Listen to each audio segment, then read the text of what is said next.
क्या खुदा का वजूद है या नहीं? ये वो वाहिद सवाल है जो हर दौर के इंसान ने पूछा है। इंसान हमेशा ये जानना चाहता है कि क्या हम इस कायनात में अकेले हैं या कोई है जो हमें देख रहा है। वर्नर हाइजेनबर्ग एक जर्मन फिजिसिस्ट और मशहूर साइंटिस्ट थे जिन्होंने क्वांटम मैकेनिक्स की बुनियाद रखी। उनका एक मशहूर कॉल है, नेचुरल साइंसेस के ग्लास का पहला घूंट आपको एथिस्ट बना देगा, लेकिन ग्लास की तह में खुदा आपका इंतजार कर रहा होगा। ये इस कॉल की हिंदी ट्रांसलेशन है। हाइजेनबर्ग का मानना था, जब कोई शख्स साइंस पढ़ना शुरू करता है तो वो हर चीज को लॉजिक और कवानीन यानी लॉज से जोड़ता है, जिससे उसे लगता है कि खुदा की जरूरत नहीं। लेकिन जब वो साइंस की गहराई में झांकता है और यूनिवर्स की कॉम्प्लेक्सिटी को समझता है तो वो वापस अपने बनाने वाले, जिसे हम खुदा कहते हैं, पर यकीन करने लगता है। आज हम जज्बात से नहीं बल्कि प्योर लॉजिक, मॉडर्न साइंस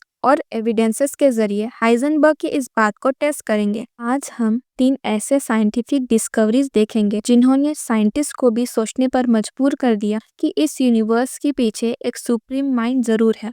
सबसे पहला सबूत आता है एस्ट्रोनॉमी से। 20वीं सेंचुरी तक साइंटिस्ट, यहाँ तक कि एल्बर्ट आइंस्टाइन भी ये मानते थे कि यूनिवर्स इटर्नल है, यानी ये हमेशा से ऐसी ही थी और हमेशा रहेगी। लेकिन 1929 में सब कुछ बदल गया। अमेरिकन एस्ट्रोनॉमर एडविन हबल ने अपनी टेलीस्कोप से देखा कि गैलेक्सीज हमसे दूर जा रही है, यानी एक्सपांड कर रही है।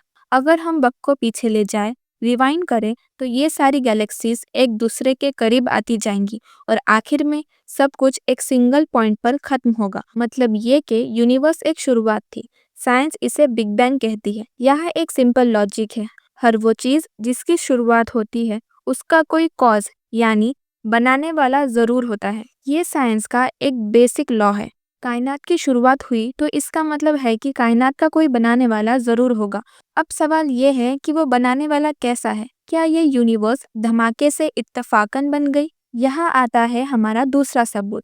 ये कायनात, अरबों गैलेक्सीज और ये जमीन सिर्फ और सिर्फ 57 यानी 57 खास नंबर पर चल रही है। इन्हें साइंस की दुनिया में फिजिकल कांस्टेंट कहते हैं। फॉर एग्जाम्पल, ग्रेविटेशनल कांस्टेंट यानी ग्रेविटी की ताकत, mass of proton and electron यानी एटम्स का वजन। साइंटिस्ट कहते हैं कि ये नंबर इतने प्रिसाइज है कि अगर इन्हें थोड़ा सा भी बदलने की कोशिश की जाए, फॉर एग्जाम्पल अगर ग्रेविटी को 0.00001% भी कम या ज़्यादा कर दिया जाए तो सितारे या तो जलकर खत्म हो जाएंगे या कभी बन ही नहीं पाएंगे। और अगर सितारे नहीं होंगे तो कार्बन नहीं होगा, और कार्बन नहीं होगा तो हम नहीं होंगे। मशहूर फिजिसिस्ट रॉजर पेनरोज ने कैलकुलेट किया, यूनिवर्स के एक्सीडेंटली इतना परफेक्ट बनने के चांस कितने हैं।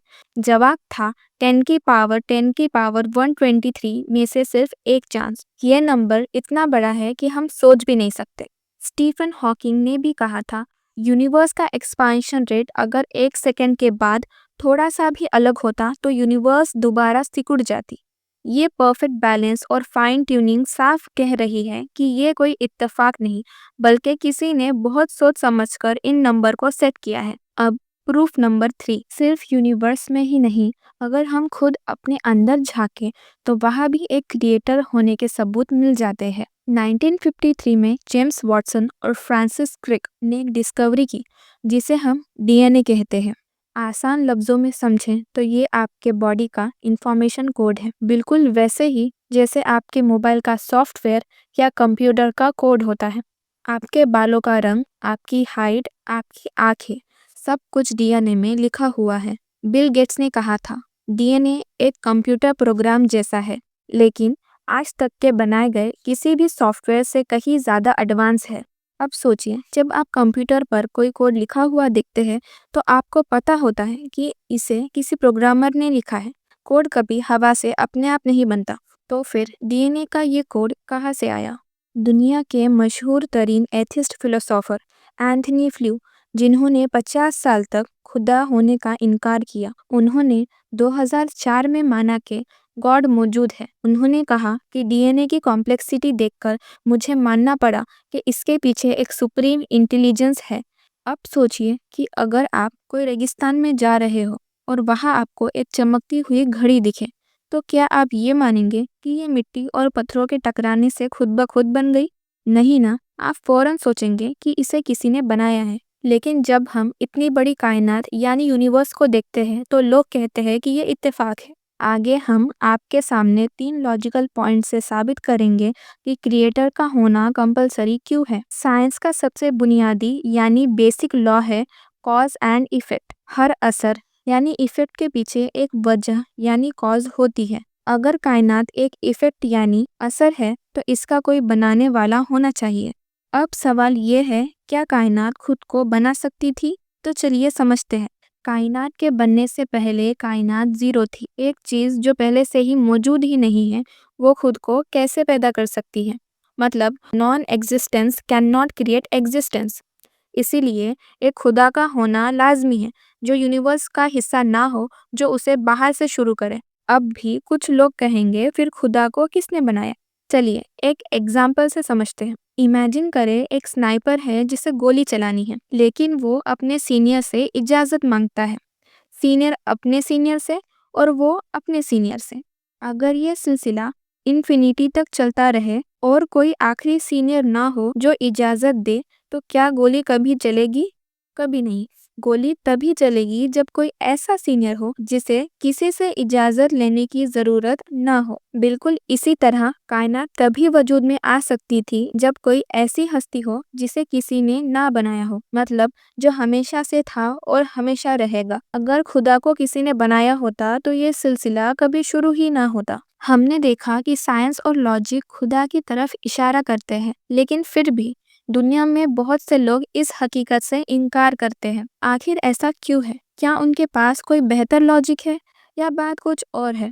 आज हम इंसानी दिमाग के उन बंद दरवाजों को खोलेंगे जो रियलिटी को देखने से रोकते हैं। सबसे बड़ी वजह साइंटिफिक नहीं, पर्सनल है। खुदा को मानने का मतलब है ये मानना कि हम किसी के जवाबदेह है, मतलब अकाउंटेबल है। अगर खुदा है तो फिर सही और गलत के उसूल है। फिर हम अपनी हर डिजायर को पूरा नहीं कर सकते क्योंकि हमें पता होता है कि कोई देख रहा है। बहुत से लोग अपने एब्सोल्यूट फ्रीडम को इतना पसंद करते हैं कि वो किसी ऐसी हस्ती को कबूल ही नहीं कर सकते जो उन्हें किसी कानून का पाबंद करे। उनके लिए इनकार करना ज़्यादा इजी होता है ताकि वो अपनी मर्जी की ज़िंदगी गुजार सके। आज के दौर में एक नई बीमारी है जिसे हम साइंटिज्म कहते हैं। इसका मतलब ये है कि अगर कोई चीज़ लैब में टेस्ट नहीं हो सकती तो वो मौजूद ही नहीं है। अक्सर हमारे जहन में एक सवाल आता है, अगर साइंस ने ये बात नहीं कही तो क्या वो सच नहीं है? आज हम आपको बताते हैं कि साइंस दरअसल में है क्या। साइंस कोई डेस्टिनेशन यानी मंजिल नहीं, बल्कि ये एक सफ़र है, और ये सफ़र इतना नया है कि आप सुनकर हैरान रह जाएंगे। साइंस की तारीख लगभग इंसानी तहजीब जितनी ही पुरानी है, जो 5000 साल पहले ब्रॉन्ज एज इजिप्ट और मेसोपोटामिया में लिखे हुए रिकॉर्ड से शुरू हुई।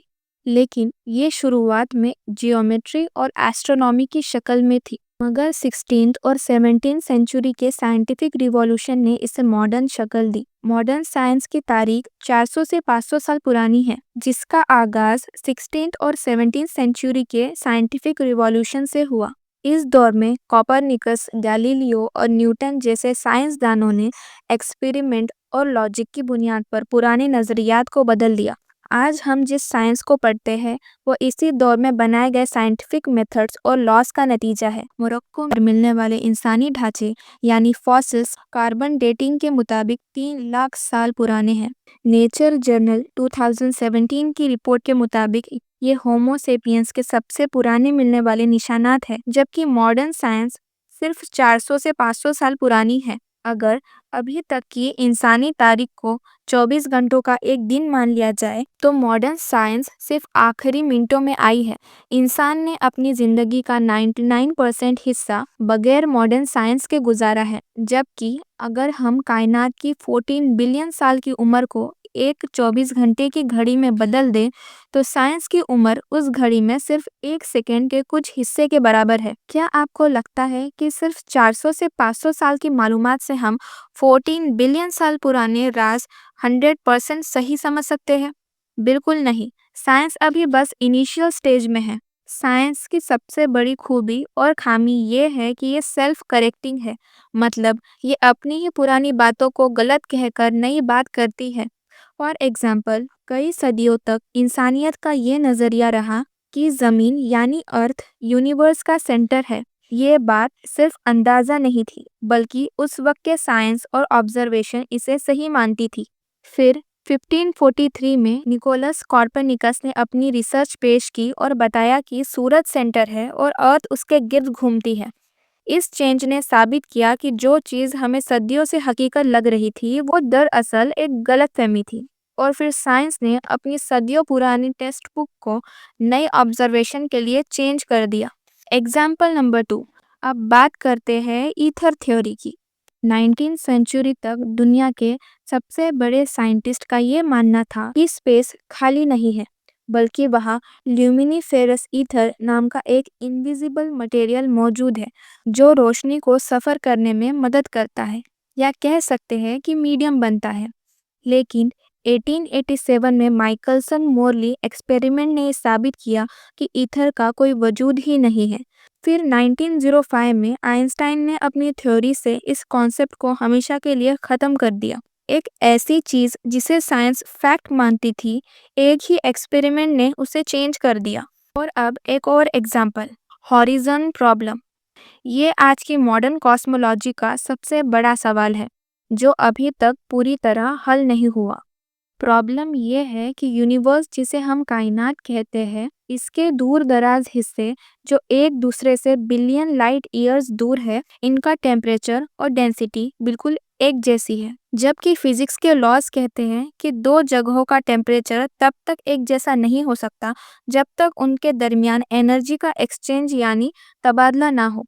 लेकिन रोशनी की रफ्तार भी इतनी तेज़ नहीं कि वो इन दो दूर दराज कोनों के दरमियान कांटेक्ट करवा सके। इसे हल करने के लिए इन्फ्लेशन थ्योरी पेश की गई, जो कहती है कि कायनात शुरुआत में रोशनी से भी तेज़ फैली थी। लेकिन प्रॉब्लम यह है कि हमारे पास इसका कोई डायरेक्ट फिजिकल प्रूफ नहीं है।